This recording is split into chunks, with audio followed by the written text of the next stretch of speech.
Hello students, topic dissolution of partnership firm. We are going to solve practical problem from page number 247, problem number 7. Last में question दिया है, show realisation account, partners capital account and bank account. Balance sheet के ऊपर information दिया है. Sai, Sumit and Hemant were in partnership, sharing profits and losses in the ratio 2:1.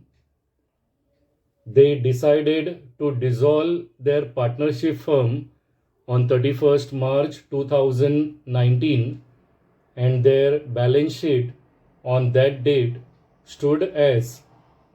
So below आपको balance sheet दिया है as on 31st March 2019.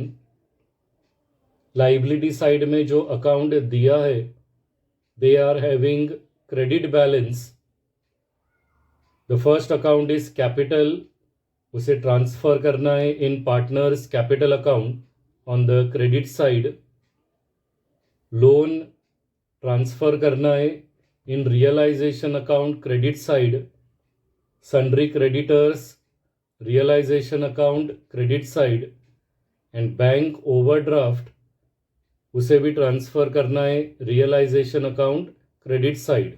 So loan, creditors and bank overdraft, ये तीनों भी ट्रांसफर करना है under the heading sundry liabilities in realisation account.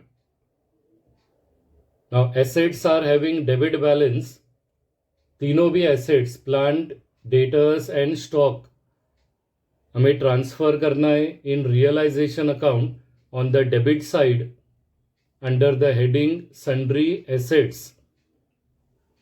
Below adjustment दिया है. It was agreed that Sai to discharge loan and to take debtors at book value. Book value is balance sheet value. So Sai discharge कर रहा है loan, that means he is paying the loan. So अगर partners loan pay कर रहा है तो उसका first effect record करना है in realisation account on the debit side, and then उसका सेकेंड इफेक्ट आएगा in partners capital account on the credit side. और फर्स्ट एडजस्टमेंट में और एक इंफॉर्मेशन दिया है, and to take debtors at book value. Sai debtors को टेक ओवर कर रहा है, एसेट्स टेक ओवर कर रहा है. सो इसका फर्स्ट इफेक्ट रिकॉर्ड करना है in realisation account on the credit side. वहाँ पे रिकॉर्ड करना है बाय साई कैपिटल अकाउंट, और इसका सेकेंड इफेक्ट आएगा in partners capital account on the debit side. Second adjustment दिया है, प्लांट रियलाइज्ड ₹1,35,000, और थर्ड एडजस्टमेंट है stock realised ₹72,000. Assets realised means assets sold. So if assets are sold, the first effect we have to record in realization account on the credit side under the heading by bank account, और फिर इसका second effect record करना है in bank account on the debit side. और last adjustment दिया है, creditors were paid off at a discount of ₹45. So creditors are paid, liabilities pay किया है. इसका फर्स्ट इफेक्ट रिकॉर्ड करना है in realisation account on the debit side. Creditors का amount हमें इनर कॉलम में रिकॉर्ड करना है. 9,000 में से 45 माइनस करना है. And along with creditors we have to record bank overdraft also, because bank overdraft के बारे में इंफॉर्मेशन दिया नहीं है. So creditors and bank overdraft दोनों भी एक साथ पे करना है. These are the ledger columns, realisation account, partners capital account and bank account. सबसे पहले हमें अकाउंट ट्रांसफर करना है from the liability side. On the liability side the first account is capital balance, इसे हमें ट्रांसफर करना है in partners capital account. On the credit side हमें रिकॉर्ड करना है by balance brought down 90,000, 60,000 and 30,000, तीनों भी पार्टनर्स का कॉलम में रिकॉर्ड करना है। The next 3 external liabilities are given, ये तीनों भी हमें ट्रांसफर करना है in realisation account on the credit side. So हमें लिखना है by sundry liabilities account loan 12,000, sundry creditors 9,000 and bank overdraft 39,000, तीनों भी अमाउंट का टोटल करना है and 60,000 will be recorded in the outer column. ये सभी अकाउंट्स है जो आपको लाइबिलिटी साइड में दिया था, they are having credit balance. अभी हमें एसेट्स ट्रांसफर करना है, plant, debtors and stock. Assets are having debit balance, ये तीनों भी assets realisation account debit side में रिकॉर्ड करना है under the heading to sundry assets account. So तीनों भी एसेट्स का अमाउंट इनर कॉलम में आएगा and the total 2,40,000 will come in the outer column. Balance sheet का सभी अकाउंट ट्रांसफर करने के बाद अभी हमें एडजस्टमेंट सॉल्व करना है। हर एक एडजस्टमेंट का हमें 2 इफेक्ट पास करना है।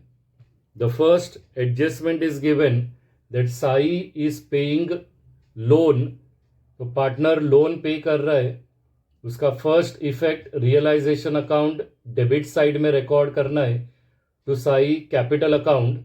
Below we have to write down loan amount 12,000 outer column में रिकॉर्ड करना है। इसका सेकेंड इफेक्ट रिकॉर्ड करना है in partners capital account on the credit side. Entry transfer कर रहे from realisation account. So in partners capital account on the credit side we have to write by realisation account, amount will come in Sai column. उसी first adjustment में information दिया है and to take debtors at book value. Assets के ऊपर adjustment है, we have to record in realisation account on the credit side. वहाँ पे हमें लिखना है by Sai capital account, below it will come debtors, amount will come 45,000, that is book value. इसका second effect record करना है in partners capital account on the debit side. Debit side में हमें लिखना है to realisation account and amount 45,000 will come in Sai column. Second and third adjustment assets realised हो गया है, दोनों भी एडजस्टमेंट हमें एक साथ सॉल्व करना है। एसेट्स के ऊपर एडजस्टमेंट है, उसे रिकॉर्ड करना है in realisation account on the credit side. So credit side में हमें लिखना है by bank account, plant 35,000 and stock 72,000, दोनों का total 1,07,000 we have to record in the outer column.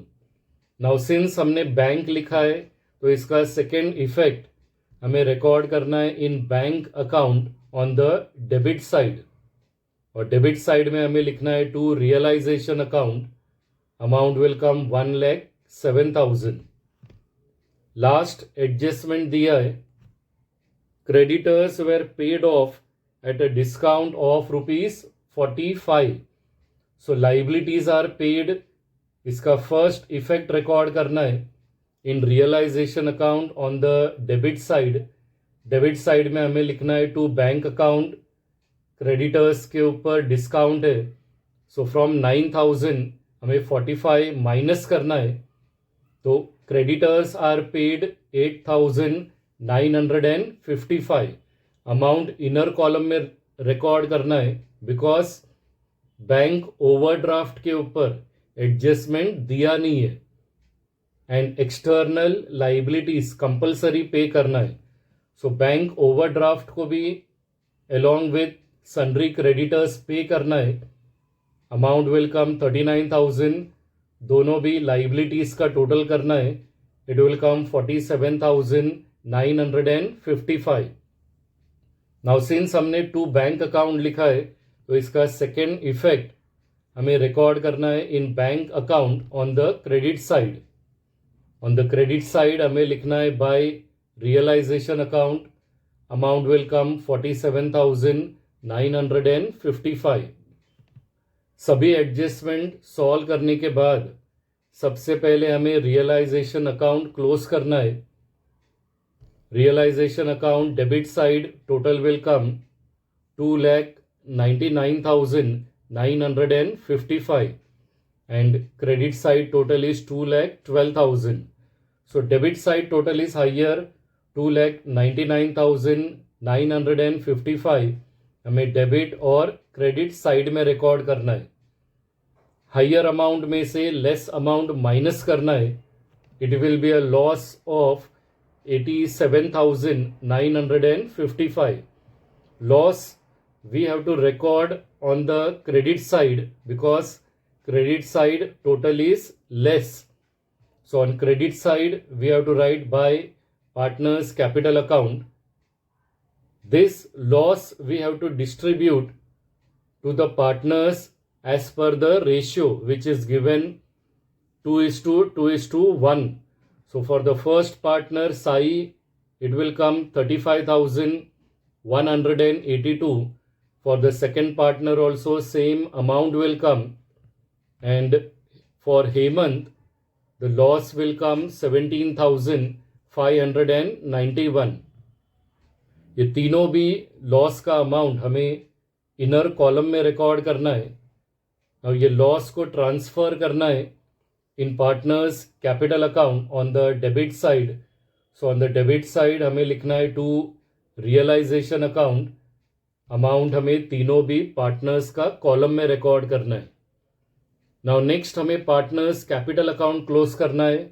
In partners capital account तीनों भी पार्टनर्स का क्रेडिट साइड का टोटल ज़्यादा आएगा. So for Sai credit side total will come 1,02,000.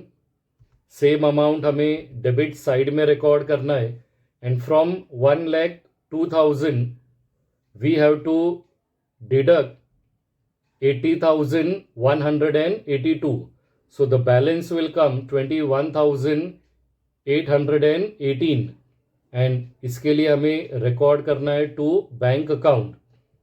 In the similar manner हमें सुमित का कैपिटल अकाउंट क्लोज करना है. क्रेडिट का टोटल आएगा 60,000. सेम अमाउंट हमें डेबिट में रिकॉर्ड करना है एंड फ्रॉम 60,000 हमें 35,182 माइनस करना है. So the balance will come 24,818 and Hemant credit side total is 30,000. The same amount will come on the debit side और उसमें से 17,591 माइनस करना है. So the balance will come 12,409. Now इसे हमें ट्रांसफर करना है in bank account on the credit side. So credit side में हमें लिखना है by Sai capital account, by Sumit capital account and by Hemant capital account.